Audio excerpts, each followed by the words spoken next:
Cadê a relação dos convidados? Senhor presidente, deputado Mendonça Filho, convidados, ministro do Superior Tribunal de Justiça, Sérgio Luiz Cuquina, e Mauro Campelo, desembargador do Tribunal de Justiça de Roraima e ex-presidente da Associação dos Magistrados Brasileiros. Senhores deputados, senhoras e senhores, Senhor deputado Rubens Bueno, eu peço permissão, Vossa Excelência, interrompendo seu pronunciamento, para convidar à mesa, excelentíssimo senhor ministro Pepe Vargas, dos Direitos Humanos, para que possa representar nesta sessão o Poder Executivo.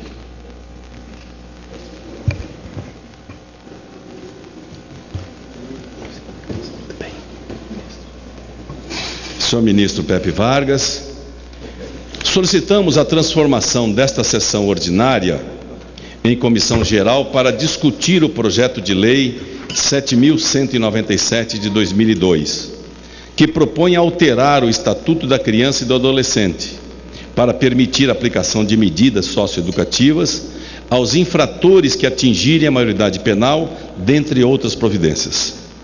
Embora tenha sido criada a comissão especial para discutir com maior profundidade o tema, havemos de ressaltar que o parecer ainda não foi apreciado por aquele colegiado. Em 20 de maio do ano passado, o relator pela comissão especial, deputado Carlos Sampaio, apresentou no seu parecer pela aprovação com substitutivo que até então não foi aprovado pela comissão. Durante esse período, vários outros projetos foram apensados. Até que no mês passado, o atual presidente da Câmara indagou os senhores líderes se poderia constar da pauta o requerimento de urgência para esta matéria. Por se tratar de tema de alta relevância, optamos por aprofundar a discussão desse amplo debate, a fim de aprovar a matéria de maneira séria e quiçá descuidada. Tendo em vista que, por ocasião do início da legislatura, ocorreu a renovação de aproximadamente 46% dos parlamentares, consideramos esta comissão geral de extrema importância para que a matéria possa ser retomada e rediscutida, e para que esse contingente possa tomar conhecimento de forma mais aprofundada dos seus objetivos principais e também dos seus aspectos polêmicos, ajudando-nos a construir um texto justo, sensato e, sobretudo, eficiente. Destacamos aqui alguns pontos do PL 7.197. Ações destinadas a apoiar a ressocialização, remissão do tempo da internação pelo estudo técnico. Uma inovação do substitutivo seria incentivar as ações de ressocialização, tornando possível a remissão do tempo de internação pelo estudo ou pela participação nas atividades de formação técnico-profissional. Com essa alteração, motivar-se-ia o interno a participar das atividades de estudo ou das atividades de formação técnico-profissional durante a semana. Ampliação do tempo e dos critérios para aplicação da medida socioeducativa da internação. Aumento do período máximo da internação para cumprimento de medidas socioeducativas, para até os 26 anos de idade em estabelecimento diferenciado, nomeado Centro de Integração. O período máximo da internação não excederá 3 anos, exceto no caso de prática de ato infracional que a lei penal comum classifique como crime hediondo, quando poderá ser de até 8 anos.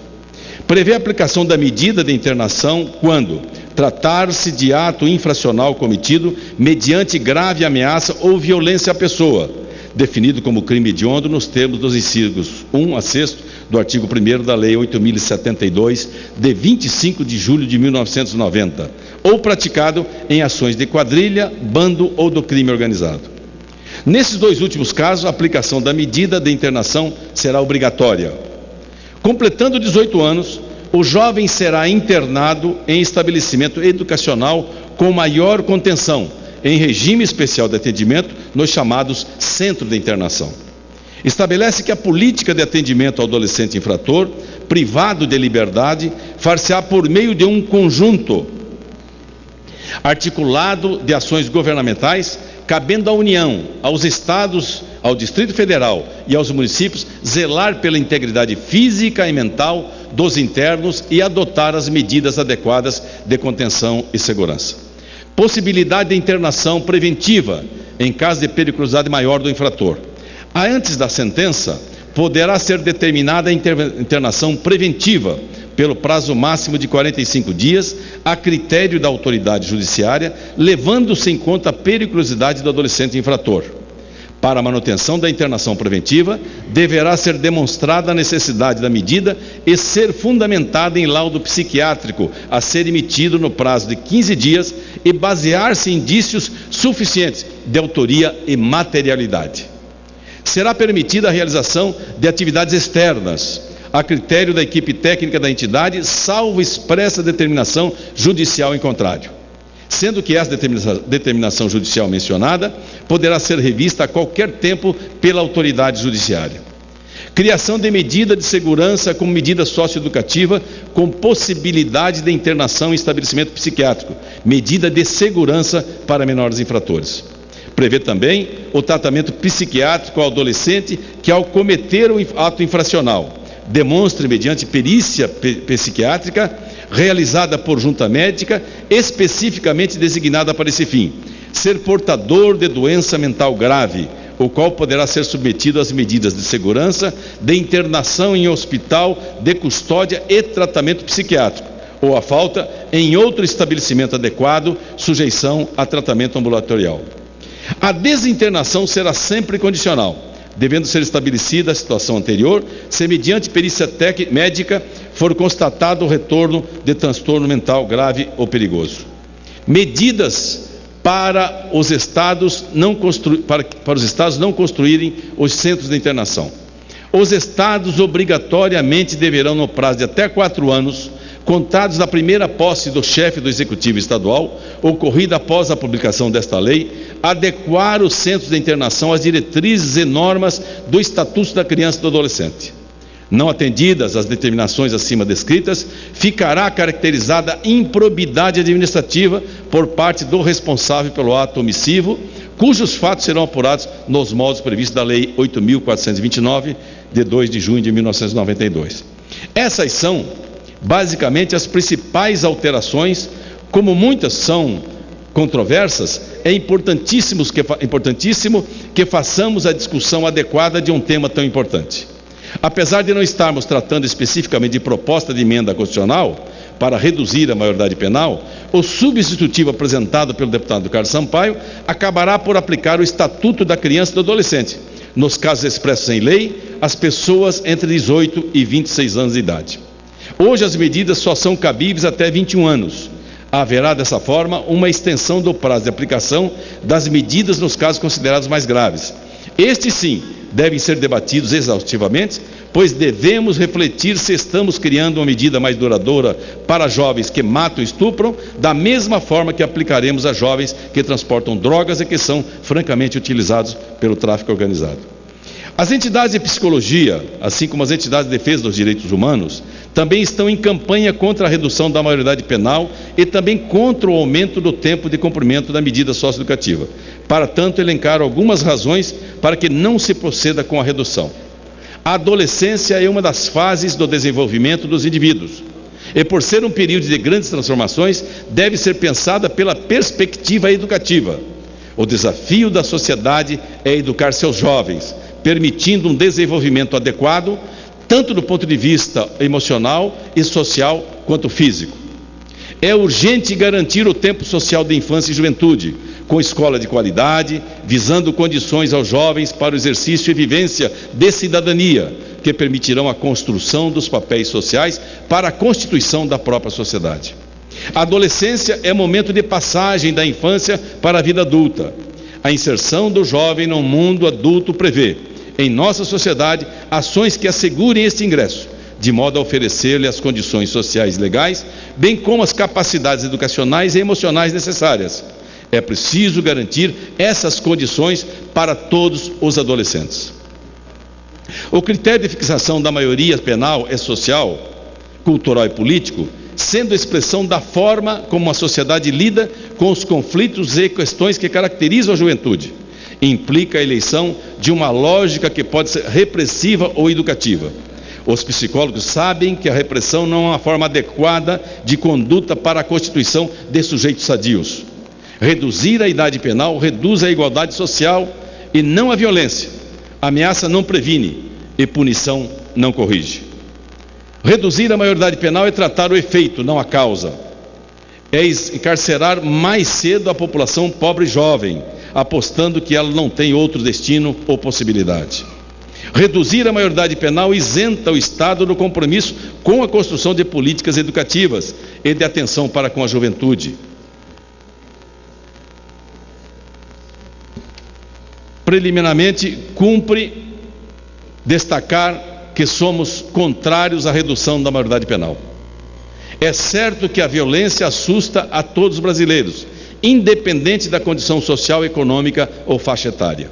No entanto, encarcerar o menor do sistema prisional brasileiro seria apenas mascarar e provavelmente até agravar a já precária situação da segurança pública em nosso país. Como principais motivos para não reduzir a idade penal, destacamos: a lei específica para o menor infrator já existe e prevê medidas socioeducativas para serem cumpridas. O Estatuto da Criança e do Adolescente prevê 6 medidas educativas: advertência, obrigação de reparar o dano, prestação de serviços à comunidade, liberdade assistida, semiliberdade e internação. Recomenda que a medida seja aplicada de acordo com a capacidade de cumpri-las, as circunstâncias do fato e a gravidade da infração. Portanto, não adianta só endurecer as leis se o próprio Estado não cumpre as que já existem. Não há nenhuma comprovação de que a redução da maioridade penal reduza também os índices de criminalidade infantil. Ao contrário, o ingresso antecipado no sistema penal brasileiro expõe os adolescentes a mecanismos, comportamentos reprodutores da violência, como o aumento das chances de reincidência e de ligação com o crime organizado que já se impõe dentro dos presídios. Cerca de 70% dos países têm a idade dos 18 anos como idade penal mínima. Países como Espanha e Alemanha, que reduziram a maioridade penal diante da não diminuição da violência, recuaram em suas decisões.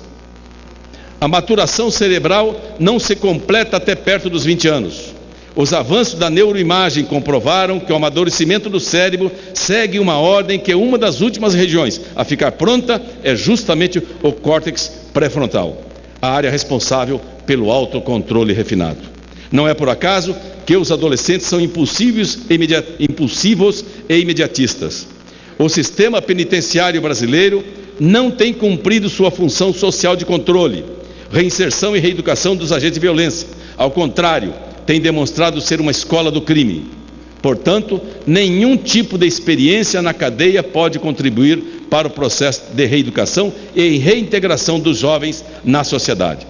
Por fim, a discussão acerca da diminuição da idade para a imputabilidade penal desvia o foco das verdadeiras causas do problema. Segundo pesquisas realizadas pela Secretaria Nacional de Promoção dos Direitos da Criança e do Adolescente, a violência no Brasil está profundamente ligada à desigualdade social, exclusão social e impunidade. Falhas na educação familiar ou escolar, principalmente no que diz respeito à chamada educação em valores ou comportamento ético. E, finalmente, certos processos culturais exacerbados em nossa sociedade, como individualismo, consumismo e cultura do prazer. De acordo com pesquisa realizada pela Fundação Casa de São Paulo, são as seguintes as condições dos internos em linhas gerais. O perfil do adolescente infrator é de baixa renda, tem muitos irmãos e os pais dificilmente conseguem sustentar e dar a educação ideal. Acontece também de o jovem ser abandonado pelos pais, quando um deles ou ambos faleceram ou quando a criança nem chega a conhecer o pai, entre outras complicações familiares. Dessa forma, temos que a única saída possível para a redução das infrações juvenis seria a atuação eficaz em várias frentes, dentre elas a educacional, econômica e também de reinserção social, nos termos do Estatuto da Criança e do Adolescente. Considerando, portanto, a legislação especial para os menores infratores, é que devemos nos debruçar sobre a mesma para promover alterações que possam promover de forma mais eficaz a retirada desses menores do mundo do crime. Nossa posição é de reforço a políticas públicas que tenham uma adolescência sadia como meta. Para finalizar, senhor presidente, apenas como registro, Não existe país no mundo que deu certo sem educação de qualidade e ensino em tempo integral. Todos os países do mundo que não buscaram, enquanto sociedade, um pacto nacional para dar educação de qualidade e, para o lado disso, ensino em tempo integral, é evidente que a diferença se torna muito grande. Os dados estão aí. Não é possível que nós, nesse momento, nós vamos deixar de discutir temas da maior importância do ponto de vista técnico, profissional e do ponto de vista do jovem, para que o futuro seja efetivamente mais promissor para todos aqueles que esperam do Estado e do governo educação de qualidade e ensino em tempo integral.